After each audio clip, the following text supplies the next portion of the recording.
சென்னை கடற்கரை செங்கல்பட்டு இடையிலான புறநகர் ரயில் சேவைகள் சீரானதை தொடர்ந்து பழைய அட்டவணைப்படி ரயில்கள் இயக்கப்படுகின்றன.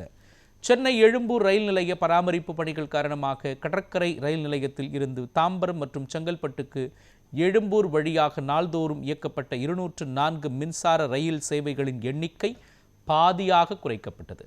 இதனால் வேலைக்கு செல்லும் லட்சக்கணக்கான பொதுமக்கள் கடும் அவதிக்கு உள்ளாகினர். இந்த நிலையில் எழும்பூர் ரயில் நிலைய பராமரிப்பு பணிகள் நிறைவடைந்த நிலையில் ஏற்கனவே அறிவிக்கப்பட்டதற்கு முன்பாகவே சென்னை புறநகர் ரயில் சேவைகளின் இயக்கம் சீரானது. இதையடுத்து வழக்கமான பழைய அட்டவணைப்படி புறநகர் ரயில்கள் இயக்கப்படுவதாக ரயில்வே நிர்வாகம் தெரிவித்துள்ளது. புறநகர் ரயில் சேவைகளின் இயக்கம் பழைய நிலைக்கு திரும்பியதால் மாணவர்கள், தொழிலாளர்கள், அலுவலகம் செல்வோர் என அனைத்து தரப்பினரும் நிம்மதி அடைந்துள்ளனர்.